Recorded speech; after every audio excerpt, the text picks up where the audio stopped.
dalag. Isang araw na naman ng adventure at food trip mga kapuso.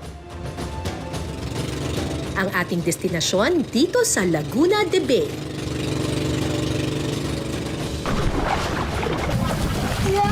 Kuya!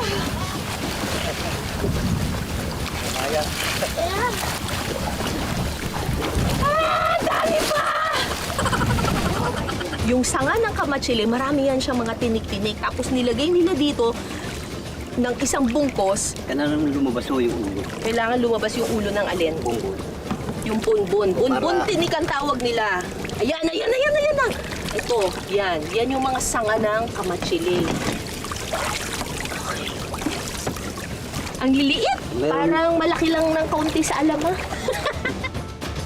Samahan niyo kaming lantakan ng mga pagkain ngayon lang din namin matitikman. Masarap siya. In fairness, balanseng-balanse yung yung asim at saka yung tamis. Makakasama rin natin sa ating food adventure ang sparkle artist na si Annalyn Baro. Ay! Oh my God, tingnan nyo! Ang laki Ang laki ng Oh my God! Oh my gosh, mabigat talaga siya, I swear! Where are you?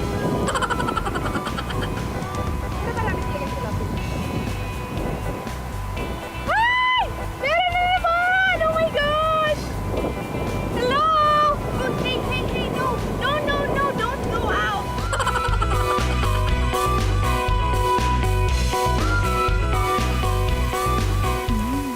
Ang sarap!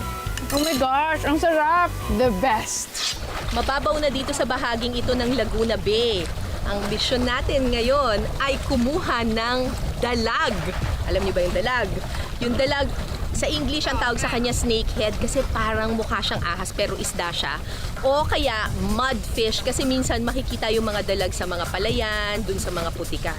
Pero dito sa Laguna Bay, makikita natin sila banda rito sa mga water lily. Kaya mangunguha tayo ngayon ng dalag. Parang gubat ng water lily dito. Bababa na ba, kuya? Bababa na?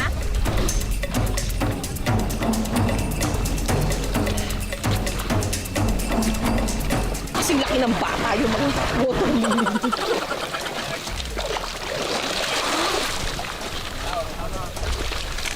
Kung marami-rami pang water lily ang kailangan natin kunin dito.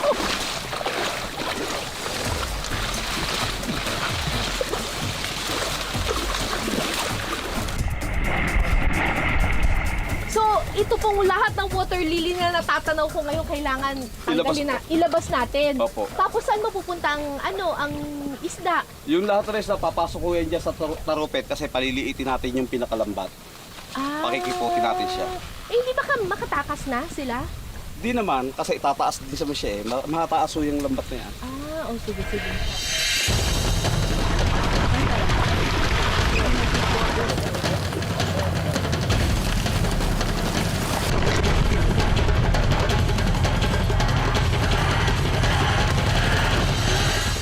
Habang inaalis namin ang mga water lily, unti-unti rin naming paliliitin ang lambat na nakapalibot dito. Simple lang ang diskarte namin sa panghuhuli ng dalag. Simple pero hindi madali dahil kailangan itong ulit-ulitin.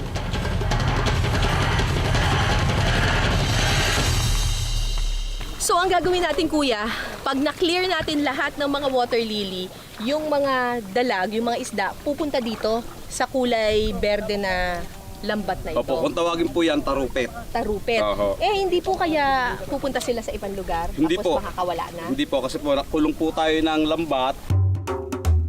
Ang Laguna de Bay ang pinakamalaking lawa sa Pilipinas. Aabot sa 900 square kilometers ang lawak nito na napalilibutan ng probinsya ng Laguna, ilang bahagi ng Rizal at ilang syudad ng Metro Manila tulad ng Muntinlupa, Parañaque at Taguig.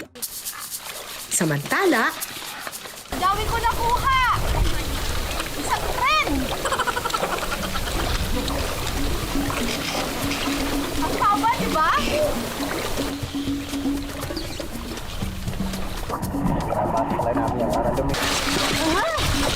Ayaw. tigas. Ang bigat. Pulupot na kangkong nun eh. Kangkong pala to. Ang mga water lily na ito sadya palang inilagay at pinararami ng mga mangingisda. So, kung sa dagat, yung mga corals ang nagsisilbing silungan o kaya bahay or pamahayan ng mga isda, dito naman sa tubig tabang, itong mga water lily, ang nagsisilbing bahay ng mga dalag. Dito sila sumisilong sa ilalim. Kaya kailangan natin ito ngayong tanggalin para mahuli natin sila.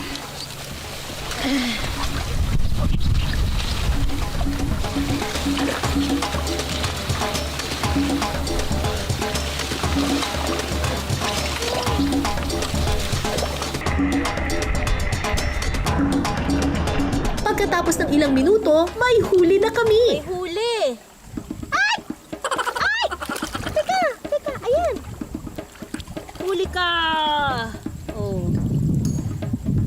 Dalag. Saan natin nalagay ito? Yun ako. Teka, paano ko aanuhin to? Nakapulupot lang. Ay! Diyos ko Lord! Wait lang. Yo!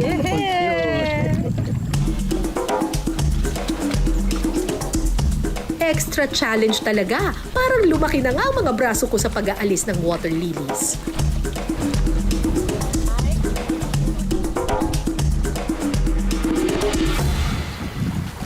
Ubus din. Ito na yung huli. Ubus din yung water lily. Pero, mga 2 oras ata natin itong ginawa. Kapagod. Lumitaw na yung lambat. Lumitaw na yung lambat. Pwede na tayo manghuli ng dalag.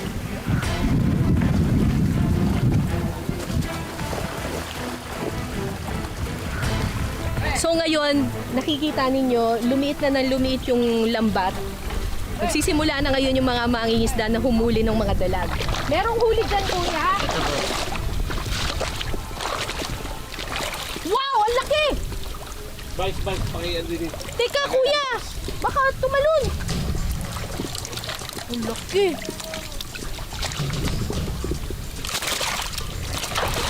Ayan! Ayan!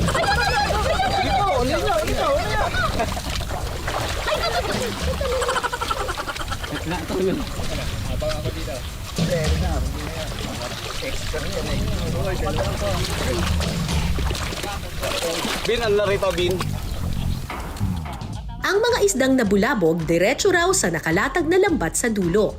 Bangkok. Ang lalaki! Yan.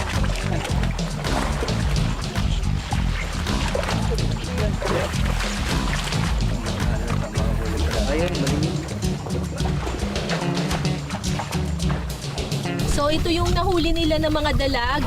Malalaki sila. Mga tansya natin dito, mga 15 to 20 kilos na dalag ang makukuha. Anong luto naman kaya ang madalas na ginagawa ng mga taga-Laguna rito?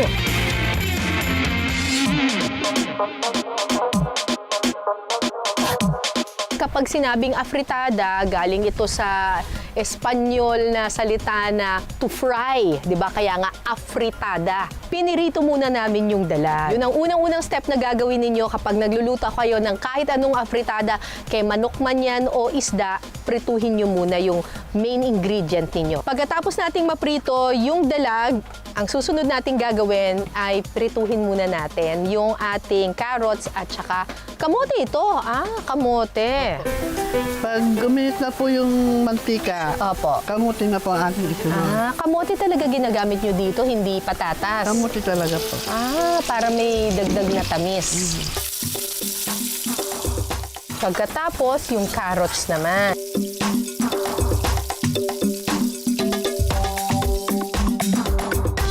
Pagkatapos iprahan, ihahalo na ang napritong dalag. Ito po, ano po to? Pork and beans? Depende naman po sa ano, kung gusto nyo. Pero dito sa inyo, naglalagay kayo ng pork Naglalagay and po beans? talaga kami po. Talaga? Kasi dagdag po yan sa pampalasa. Huling ilalagay ang bell pepper. Pampais po ng lansa. Hahaluin lang ito at maya-maya pa ready to serve na ang ating afritadang dalag.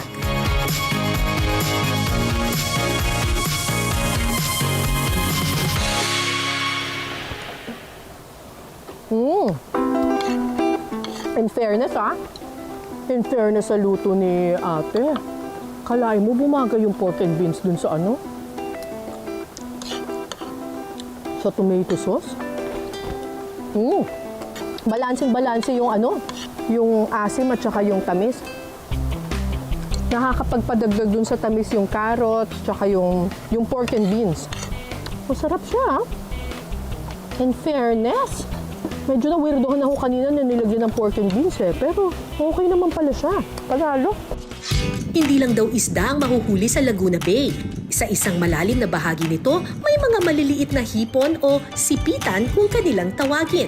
Ang paraan nila ng panghuhuli dito, naglagay sila ng tinik ng kahoy. Ano pong kahoy po yun?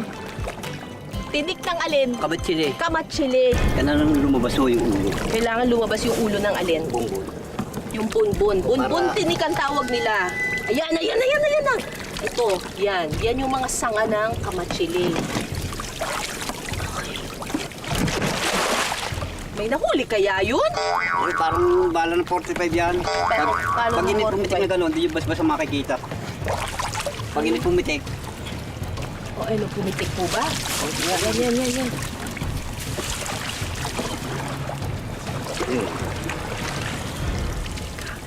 Tingnan natin ang mga huli. Ang liliit.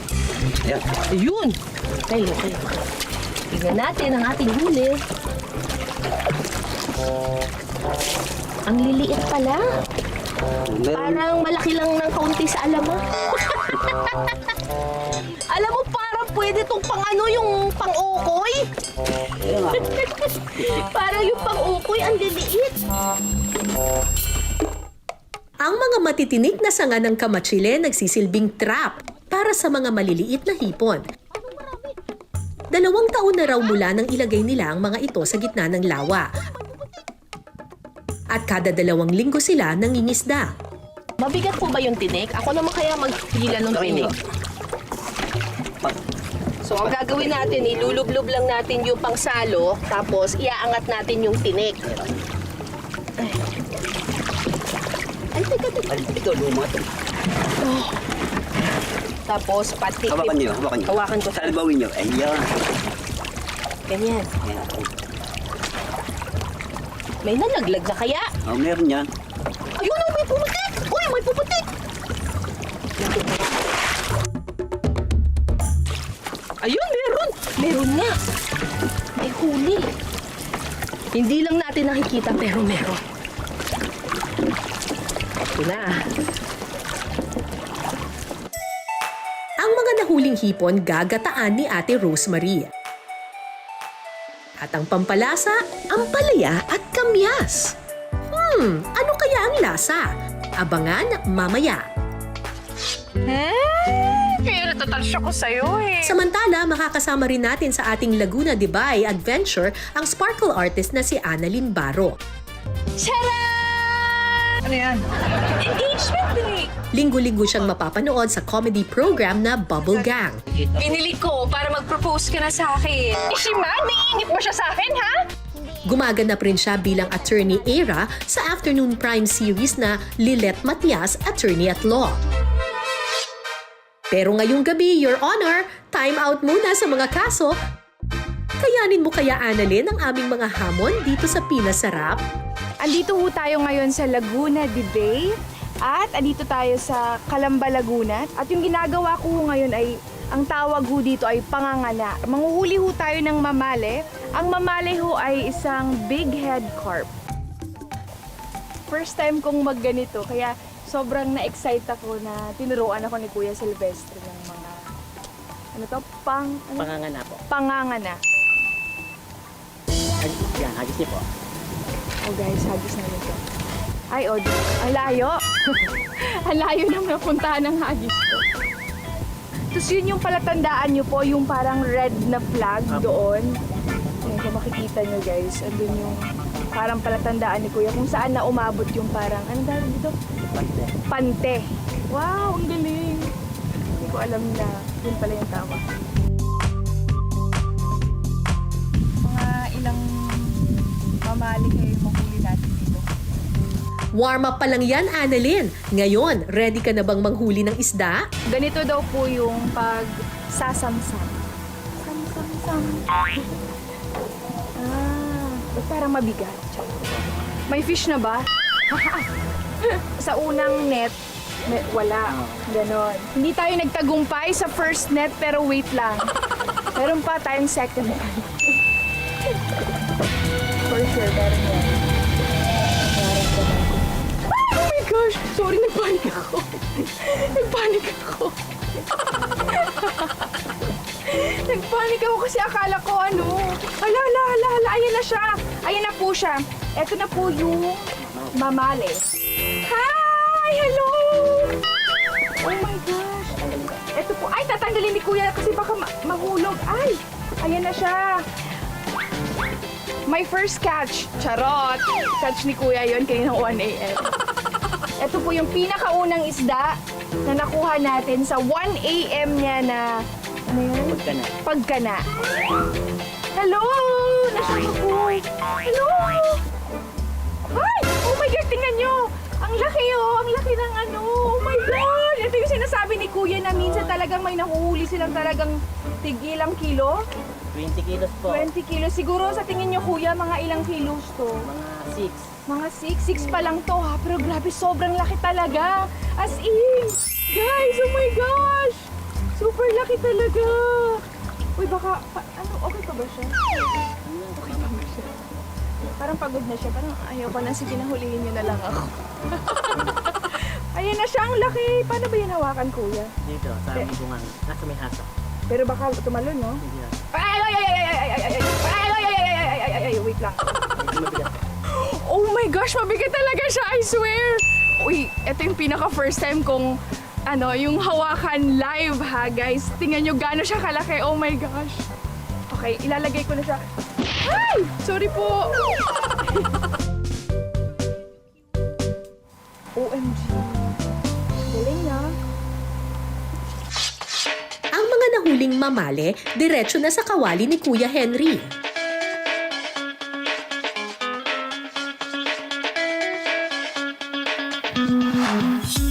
Maglalagay na po tayo ng mantika. Mantika.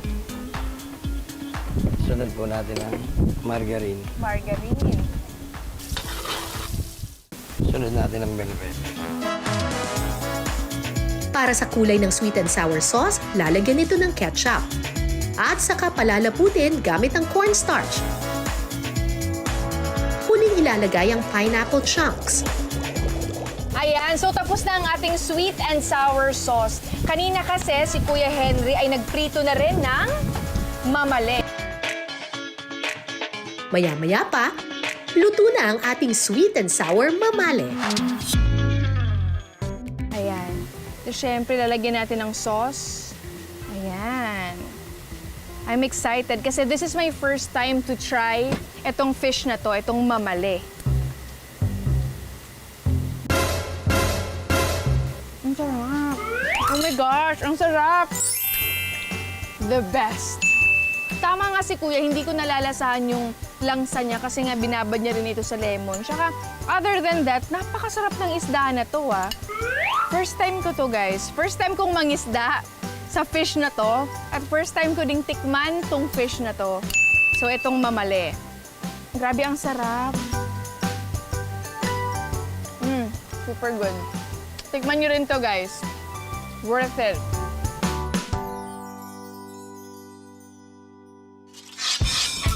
Congrats, Annalyn! Pasado ka sa ating Mamali Challenge! Eh, ang manguha kaya ng tilapia, carry mo rin kaya, Your Honor, Annalyn? Sa paghuhuli ng tilapia, binubulabog muna ang tubig para matrap sa lambat ang mga tilapia. Oh my gosh, ganyan na siya. Nagulat ako, nagpanik na naman ako. Sorry. Ay! Nagpanik na. Ano pa naman? Unang tilapia na nahuli ni Kuya. O diba, hindi ko pwedeng asusto. Ay! Calm down, please. Calm down. Ito na po siya. Ayan na! Ayan na! Ayan na yung ating dragon fish, guys! Nakaganan lang siya. Ay! Meron na naman! Oh my gosh! Hello! Don't take me! No! No, no, no! Don't go out! Hello! Yan you guys! Meron na naman tayong nahuling isda! This is such an achievement for me. Wait lang. Ay, umuulit na yan siya.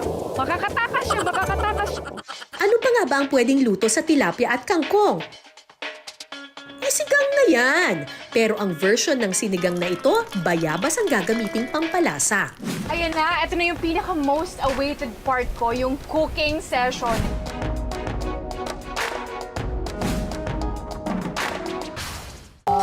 Talagang naamoy mo na yung bayabas. Tapos lagyan din natin ng asukal. Kasi dapat ang sinigang sa bayabas, Medyo matamis. yung tamis at alat. Alat.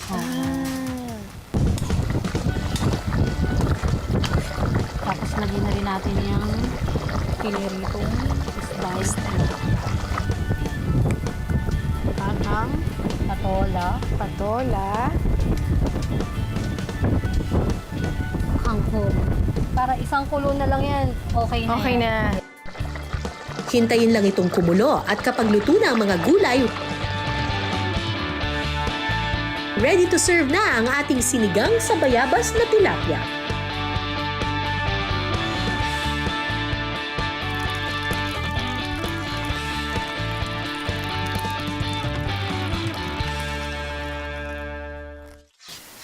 Yay! Finally! Ito na. Taste test. Titikman na natin ang sinigang sa bayabas na tilapia. Grabe no, kakaiba siya. Hindi ko to yung laging kinakain. Usually kasi yung kinakain ko yung normal sinigang lang.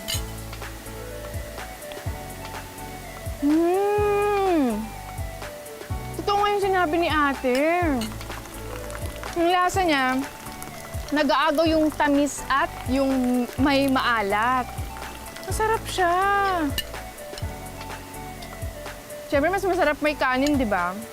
Hindi pwedeng wala. Grabe. As in, talagang malalasahan mo yung tilapia. Napaka-fresh. Yung isdang hindi yung nag-stutter, yung ganon. Yung talaga siyang buong-buo mo siya nakukuha.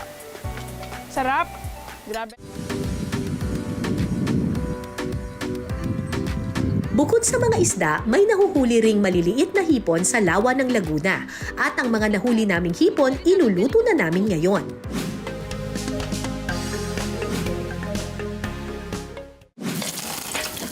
Una munang magigisa ng bawang at sibuyas. Pwede rin. Opo. Lagyan na rin po natin ang ampalaya. Saka natin bubuhusan ng gata. Kakaiba to ah. Wala ko nakakita nung lalagyan ng gata yung ampalaya. Ayan. Titimplahan rin ito ng kaunting asukal at saka ihahalo ang gata at pati na rin ang siling pangsigang. Hayaan lang itong kumulo. Gaano katagal po natin ito pakukuluin? Hanggang sa maano lang po, mag-dry ng konti yung gata.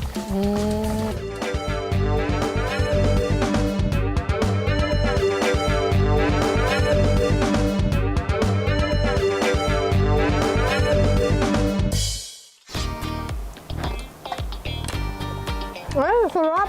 Ang sarap naman ito. Sa totoo lang, hindi ako masyadong mahilig sa sa ampalaya, pero hindi masyadong overpowering yung pait nito, ha. Sarap ng lasa. Creamy yung gata, pero hindi nakakasawa kasi meron siyang kamyas. Balanseng-balanse yung lasa. Malinamnam na manamis-namis na may konting alat. Halo-halo yung flavors, ang sarap. Tapos ang pinaka-okay dito, yung hipon, di mo na kailangan himayin, di mo na kailangan balatan. Kahit ang liit ng hipon, it's packed with flavor. Lasang-lasa mo yung hipon. Mapaparami akong kanin dito. Sarap! Hindi nauubusan ng biyayang mapagkukunan ng Pilipinas. Gaya na lamang nitong lawa ng Laguna na sagana sa iba't ibang klase ng isda. Tilapia? Martinico po. Yan ang Martinico. Ay! Diyos ko!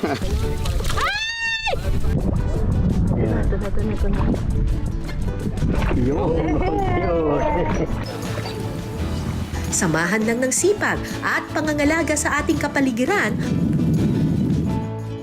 may malalasap na sarap sa mga yamang matatagpuan sa ating paligid.